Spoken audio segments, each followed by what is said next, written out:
Good Packer Nation morning, everybody. It's Monday morning once again, and yeah, y'all are probably headed back to work about now. But hey, we had a good weekend of football. Preseason is rolling into its third week. Should be the fourth game for the Packers right now, but week 3 of the preseason, or game 3 of the preseason, is the most important one. This is the one where we're going to see the starters finally take the field. And that's one of the things I want to talk about today. I titled this post Unsung Heroes, so I am looking and interested in your comments. Who are the unsung heroes of the preseason thus far? The guys that aren't being talked about, but are doing a good job. I've got a couple names in mind, and we'll talk about that in a little bit. As you get on, it's time for Packer Nation Roll Call. Who is out there this Monday morning? And Joey is here saying, hi, Packers. Yeah, who are your unsung heroes? What I want to do is, hey, Suze, how are you, man? Good to see you. What I want to do is I'm starting a series of posts, and I am going to talk about unsung heroes. So like I said, I've got several in mind, but I want to know from you guys who you want to talk about. Who are your unsung heroes? And then I'll go ahead and write a post on it. And if I wrote a post about one of your unsung heroes, I'll go ahead and give you a shout out in the post. So good to see you, Ricky Sandra. I'll say the whole name because I'm not sure which one is behind it, but go Pack Go. Michael is here. Harrison is here. Hello from Hot Springs, Arkansas. Good to have you, Michael. Or Harrison, I'm sorry. So the Packers finished up their second preseason game against Oakland. Looked very good. Once again, Oakland was a team that put their starters in for much longer than the Packers, and it's great to see us not only hold our own, but truly dominate that game. The only touchdown the Raiders came up with in that game being a blocked punt that rolled into the end zone. So that's good to see. And we're rolling into another week, the last few practices. This week will be more like a regular season game week in terms of preparation. Brian is here. Where you at, Brian? Cedric is here, says Go Pack Go. And another Brian from Florida. It's hot down there. Florida. Now here's one of the things I want to talk about, okay? Because I know that everybody out there would agree with me that the Packers have not put our starters at risk during this preseason. But there's a negative side to this, and I've been thinking about this a lot, and I'm concerned. Here's the deal. The Packers roll into this week, and what they're doing is more of a regular season game schedule. And one thing they are not going to get is, and this especially for those starters who have been held out of, basically a lot of reps in training camp have been held out of the preseason action, is conditioning. It is going to be hot in Florida. When we travel to Jacksonville for week 1, it is going to be swelteringly hot, humid. The Packers have struggled in the heat of Florida in the past. Aaron Rodgers has struggled in the heat of Florida in the past. Our starters, you watch this team, I am concerned. Our first team is going to be gassed coming into the second half of the game against the Jacksonville Jaguars. We have a conditioning issue right now that I hope our strength and conditioning staff and I hope our coaching staff is understanding right now. We have several starters who have not gotten out on the field at all, and we have a bunch of other starters who have not gotten on the field for more than a series right now. Now, the beauty of that is we haven't risked injury. And look at other teams' injury reports. And so I'm very, very happy and stoked that we are staying healthy right now. However, Brian mentions Chris Banjo. Oh, good call, man. Brian, I think you just won a post right there because that's a good one. Chris Banjo, guy making a case, all right? And we'll talk about that in just a minute. But I want to finish up. We have got to be careful about traveling to Florida and not maintaining our hydration and not being in game shape at that time. I'm concerned. Game shape is a completely different thing than just going out and practicing. It's even different than the preseason. So where I am not concerned is whether Aaron Rodgers gets enough reps with Jordy Nelson on the field. I don't even know that that's going to happen, to be honest. I can see the coaching staff holding him back. But where I am concerned is if we falter in the first half or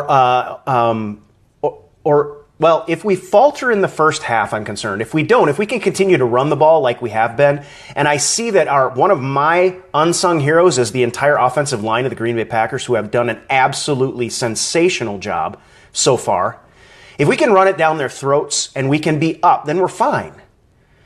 But what happens if we go down like the Miami game last year, a couple years, and it comes down to one series? This could be a problem. Now, here's one of the good things I see is we're coming into the third preseason game. We're going to see Aaron Rodgers play for the first time.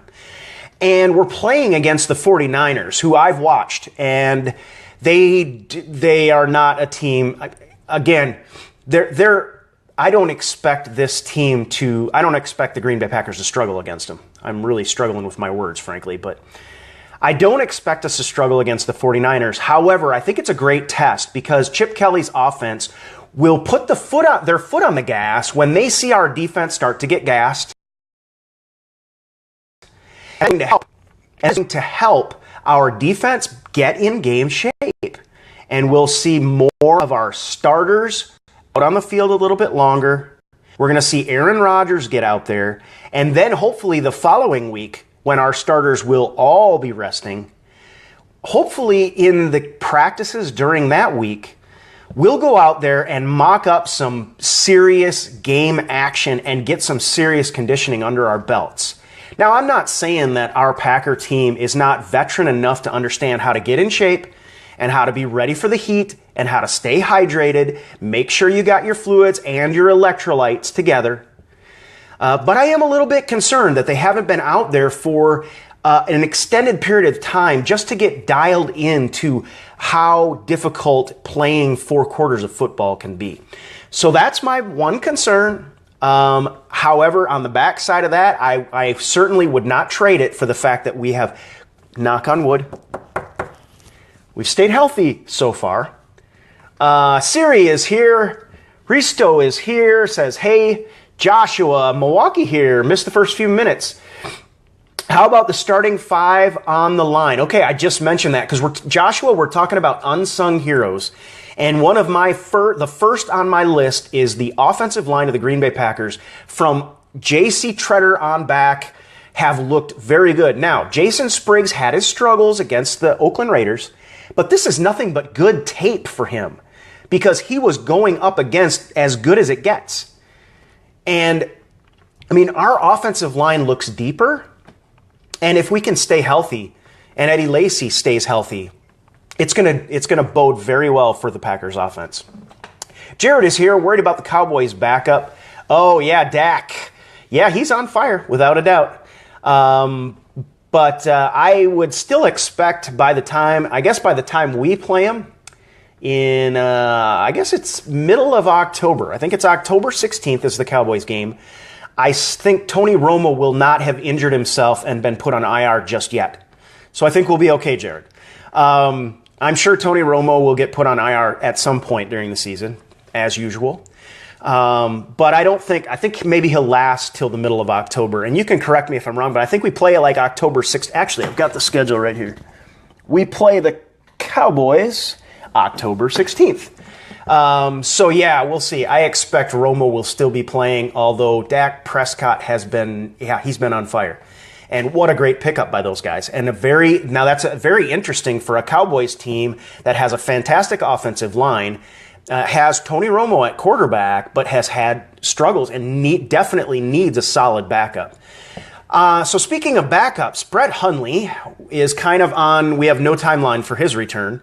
I don't expect to see him this week. It would be great if we could, because again, we saw him, he stepped out on the field, got a series, I think, under his belt before, during that wonderful on-point pass to Devontae Adams, he gets rolled up on the same ankle that he just got off injury with.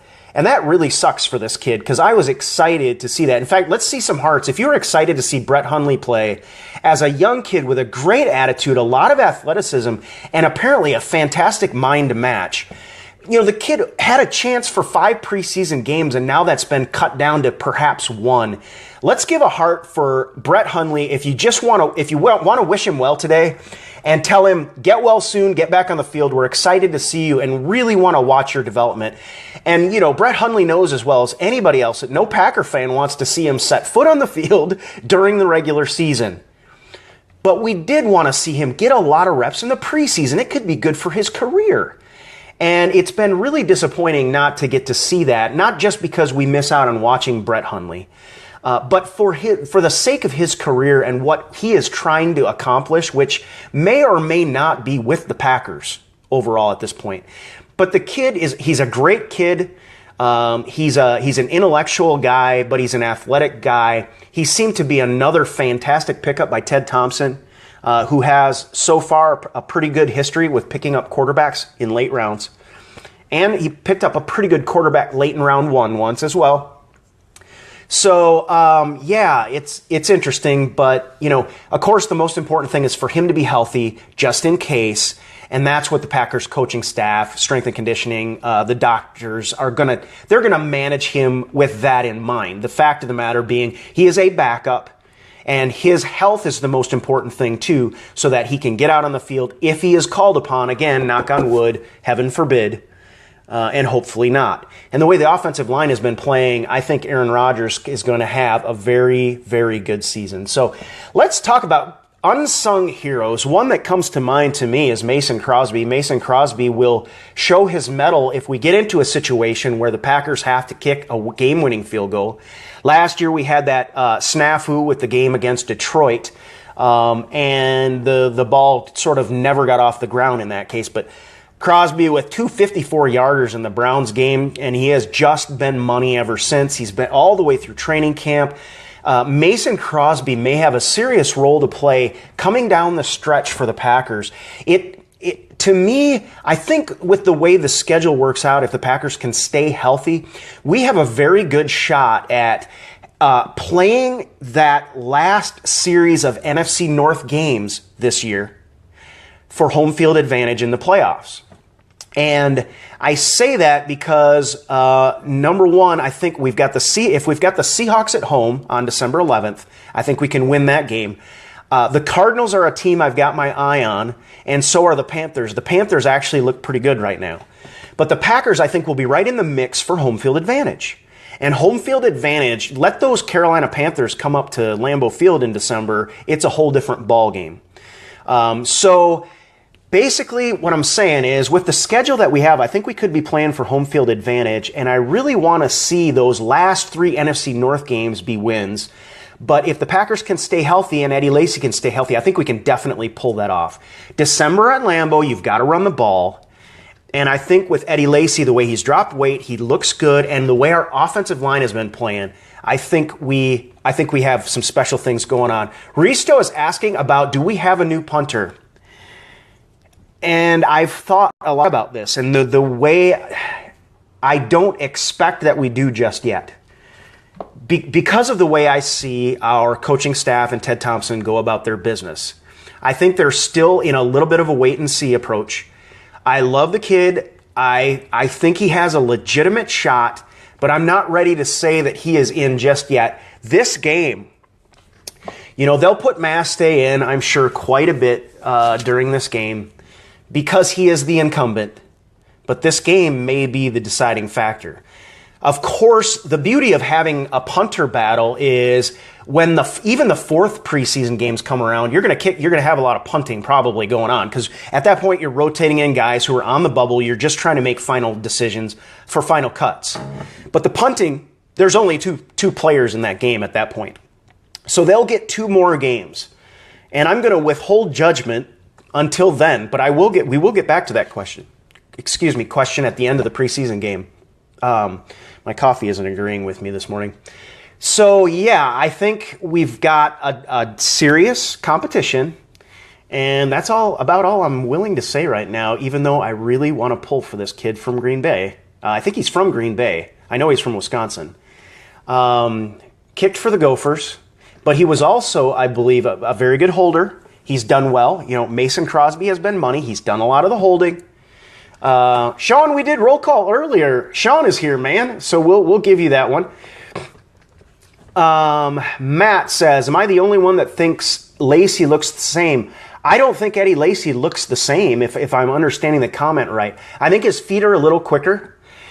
Here's what I see about Eddie Lacy. Eddie Lacy, when he drops his shoulder pads and gets behind his pads and drops his weight, he is devastating to those who try to tackle him. But what I see out of Eddie Lacy right now is he's able to drop his shoulders and get behind his pads quicker. So what he's able to do is be patient and upright, break to the hole, but then when he needs to make contact, he can actually drop his pad level very quickly. And I think that's going to make a difference down the road. But that is one of the differences. I think his feet are a little quicker. Other than that, we knew Eddie Lacy. We knew his spin move was there. He's shown his spin move. We know he's the kind of running back that carries a load. He's kind of a one-cut guy, but once he gets into the second and third level, he's got the spin move that he uses. He's good at bouncing it to the outside. Here's another thing I saw about Eddie Lacy is beating a defensive end in the Raiders game around the corner. This is one thing that Eddie Lacy was not at all. Eddie Lacy was not a guy that bounces to the outside and beats a defensive end around the corner. Now, he can juke that guy, stand him up, and take the seam. But we saw that. I'm interested to see if Eddie Lacy can be that kind of guy down the road if he needs to be. But we did see that in the Raiders game. I don't remember the down and distance, but an excellent play by Eddie Lacy, just frankly beating the guy around the corner. That is new to me. So to answer your question, no, Eddie Lacy is not the same. Now, it's not a difference in kind. It's not like this is a new Eddie Lacy. It's a difference in degree. So this is the same Eddie Lacy, but with just a little bit of a skill set tweak, a little bit of a nuance that we have not seen before. And that is that when he makes his decisions and needs to get a 2-foot cut and get both feet in the ground, he's a little bit quicker. And when he needs to lower his pads and bring that load, he's a little bit quicker and more flexible. And these are very good things. Jerry is saying thoughts on Ripkowski and Squirewell at fullback. I'm glad you mentioned that. Ripkowski is another of my unsung heroes. And so I'm going to go ahead and give Jerry a shout out when we do that one. Ripkowski, he had the one drop, but I'll tell you what, I think I talked about this on Friday. When you looked at the Raiders game, and I know that they're not game planning in the way that they do during the regular season, but when you look at the Raiders game, you knew that the Raiders were going to stack the box. They were expecting a heavy dose of Eddie Lacy and the Packers running game because that's what we've been doing. And the Packers have been saying all along that they need to run the ball. And if anything about the preseason carries over to the regular season, the Packers, it bodes very well for our offense because the Packers are running the ball well. In 2 outings, I think we have like 300 yards on the ground or something. Very good. Or out of our running backs, maybe it is. But here's the deal. Aaron Ripkowski looks like the real deal. He can catch out of the backfield. He has a little, and when he makes contact, he reminds me a bit of Eddie Lacy, except he's a taller sort of guy. But when he makes contact, he buries people. Now, he did have the goal line stand where Eddie Lacy didn't make it, where Eddie Lacy made the touchdown. He did get knocked back on his block, but he kept his feet moving. And I think he has drawn a lot of life lessons and football lessons from one guy that we know, John Kuhn, and I think he's playing a lot like Kuhn. He's going to have to play well on special teams. But I like the idea that you think about that. If you got Eddie Lacy, he's a fantastic pass catcher, guys. Don't forget that. Out of the backfield, and you've got Ripkowski who can fake the play action, and then he runs across the line and gets lost. He gets a little bit lost behind the offensive line, and then he becomes an outlet pass. And I know the very first play from scrimmage, I love the call because we went straight up play action and threw the ball to Ripkowski. Now that catch he made, and he dropped the next one, but he's got to catch the ball. But I think Ripkowski is really showing a lot, and that could be, again, if you just make a little bit of improvement, and if Ripkowski can show that if we need him in short yardage situations, that we can get the job done. And with our offensive line, I think we can. It's going to bode well for the decision. What was I'm sure A fairly difficult decision, even for Ted Thompson, who really goes business on these decisions, even for him to let John Kuhn go in the offseason and hand over the reins to Aaron Ripkowski. So yeah, I think he's good. You know, Sean makes a good point that we didn't see Perillo last game, and I was thinking the same thing. Perillo had really showed up. We had this discussion about whether he was vying for the number 2 tight end position, and then you kind of didn't see him. So we know that basically Richard Rodgers has kind of not showed up. And we also know, we've been talking about unsung heroes, but we know one of the guys we do know has showed up is Cook, and has been exciting, and has basically showed that we probably made a good decision bringing him in. So very happy to have Cook on the team, and it'll be interesting to see how he syncs right off the bat with Aaron Rodgers. So yeah, it's been an interesting preseason. We're talking about unsung heroes because I want to put out a series of posts talking about the folks. How about Kentrell Bryce? How about these guys, Ripkowski? How about J.C. Treader? How about Dean Lowry, who I think Dean Lowry has had a better performance thus far than Kenny Clark. I think Kenny Clark has really showed me nothing. I think at the 0 technique, he's been okay.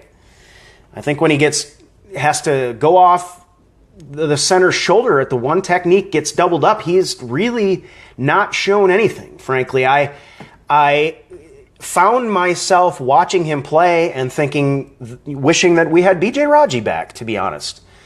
So the kid's young. He's not, and I've said this, I think he's going to come into play further down the road in the season when his youthful legs and the fact that he's had a little chance to be a rotational guy kicks in. That's how I think. This is how I would be planning for Kenny Clark. I don't expect for him to be some kind of a stud right off the bat, but at the same time, I was hoping that he would flash a little bit, and I didn't see much of that.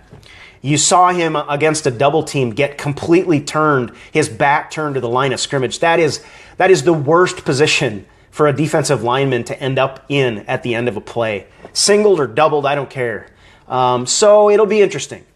Matt's saying he can't wait to watch Cook. I think maybe you're with me. You can't wait to watch Cook and Aaron Rodgers. I mean, that could be a devastating combination out there, and we have our chance to see it this week. It's going to be a long week, isn't it? Because we got to wait till Sunday for this game? We've had the Thursdays and the Fridays. We've been able to kind of offset our week a little bit. Not this time around. Risto is saying not worth the first rounder for sure. So I'm assuming you're talking about Kenny Clark there. And again, I'm going to wait and see. I don't want to pass judgment out of the preseason either. You got to give the kid time to develop, and he has some physical tools. But yeah, at this point, I think Dean Lowry has performed better. Of course, Lowry is playing that 3 technique. It's a little bit different too. So I don't want to compare apples to oranges either.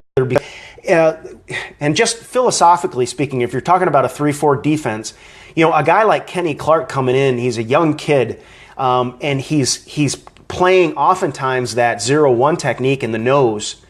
This is the linchpin of a 3-4 defense, and it's no laughing matter. It's difficult. What you're there for is to take double teams on, be able to hold your own against the rush, but even at times be able to break double teams and put pressure on the quarterback. And, a guy like B.J. Raji showed some ability, especially last year after he got more flexible, was able to get lower to the ground. Kenny Clark really has his work cut out for him, so I want to cut the kid some slack. At the same time, I am. It's one of those that you really feel, you look at what A.J. Hawk did. Yeah, it's serviceable and for many years was a very solid tackler, but never showed himself to be kind of deserving of the draft status that he garnered.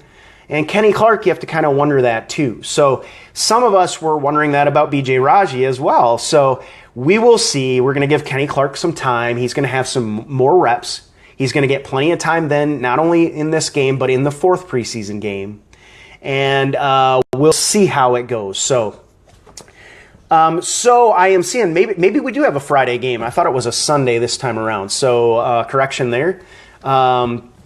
Cook loves Rodgers tight spiral. He puts on the ball. Waylon is making a comment about Aaron Rodgers and the way he passes the ball. Is there anybody in the league that throws a more catchable ball than Aaron Rodgers? Even when the chips are down, it has to be in a tight window. It has to be thrown on a line. But Aaron Rodgers throws a very catchable ball.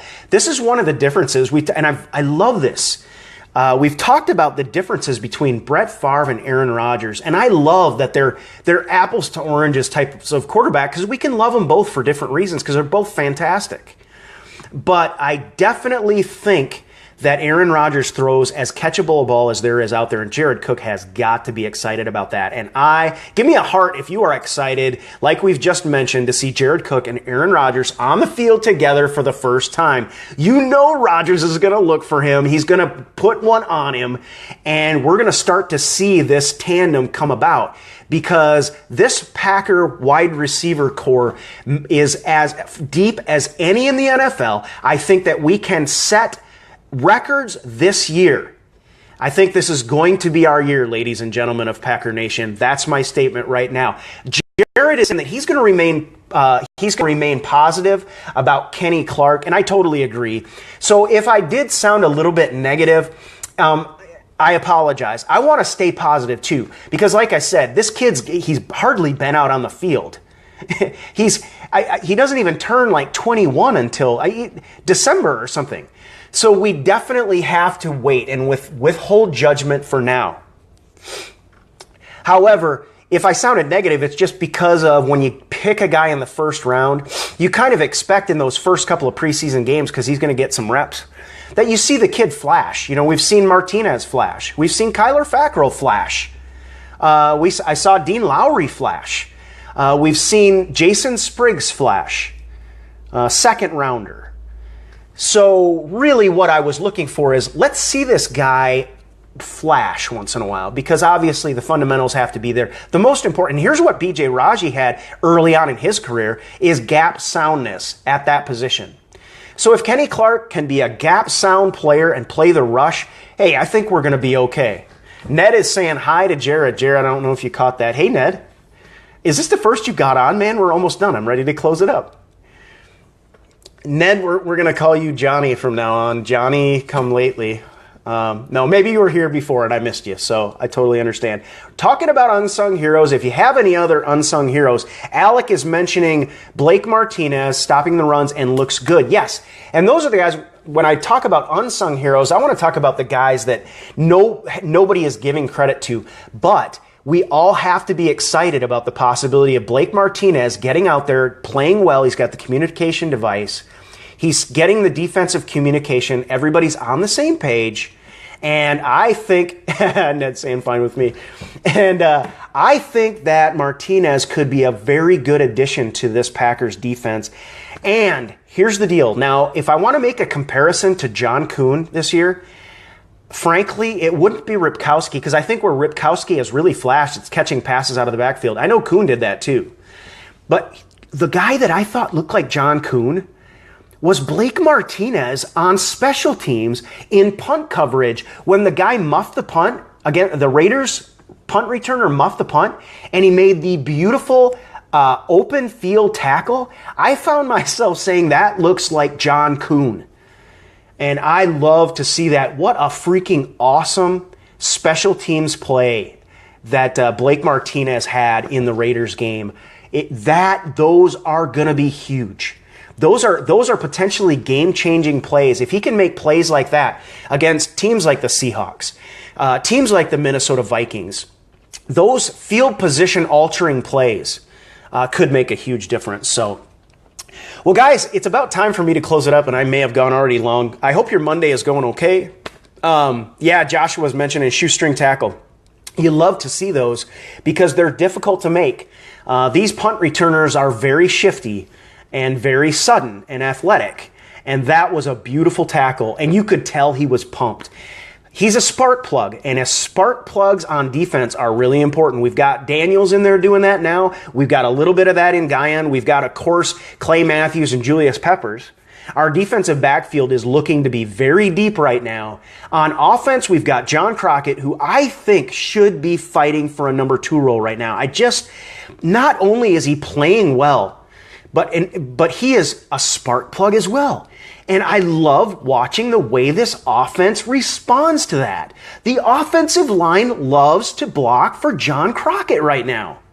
And of course, we love to block for Eddie Lacy and James Starks as well. But man, John Crockett's a spark plug. I love having him on our team, and I really wish him well. And I hope he gets a lot more reps going into the regular season, and maybe has a chance to get more reps out on the field. And regardless of where he ends up, he could be a very important factor in this offense moving forward, because again, you never know what can happen. Eddie Lacy spent a lot of time injured last year. And that, again, the last thing we want to see happen this year. But you got to be prepared for that eventuality. So I will close the show with that, talking about Eddie Lacy, John Crockett as an unsung hero, Ripkowski as an unsung hero, guys that get out on the field. I think our offensive line as a whole has been fantastic right now. And I am more excited about our offensive line than any position on the field, than Jared Cook, to be honest. Because if your offensive line is playing the way we are now, then you can throw lesser players in the mix at wide receiver, at running back, and you can still be successful. Now you add to that the fact that we have these fantastic players at wide receiver, tight end, at running back, fullback. It looks to bode well for the Green Bay Packers moving forward. It's just the preseason, folks. We're not drawing too many conclusions, but we are liking what we see. So as I close, give me a heart if you like what you see out of the Green Bay Packers so far. I think it's about time. We got a couple games under our belt. Give me a heart, a thumbs up if you like what you see out of your Green Bay Packers right now. I think Packer Nation should be proud because, number one, we have remained healthy. We've managed our veterans. Number two, we've won the games. Not that winning matters, but we've stayed healthy. We've won the game. We've run the ball well. Our defense looks active. Our defensive backfield looks fantastic. And we have yet to plug Julius Peppers and Clay Matthews into this defense right now. And we've already got a couple picks. Guys, I am excited about this team. Not because I think the preseason matters all that much, but I think the Packers are showing. Look at the Steelers. They're doing the same thing. They're withholding their starters more to keep them healthy, but they were unable to beat the Eagles. The Packers games, while withholding starters, putting in second stringers against all-pro players, defensive players on the Raiders. And not only maintaining, but winning the game. I think this team has a lot of pride. I think they're learning a lot, the young players, and I think good things are going to happen for the Green Bay Packers. You folks have a great day. Thank you so much for your thumbs up, for participating, the hearts, the comments, all the unsung heroes that you guys have mentioned. If you have some more on the way out, let me know who you want to see mentioned in a post, and I will go ahead and make a post. So you guys have a great Monday, guys. I know it's Monday, but football is on the way. Hang in there and go Pack.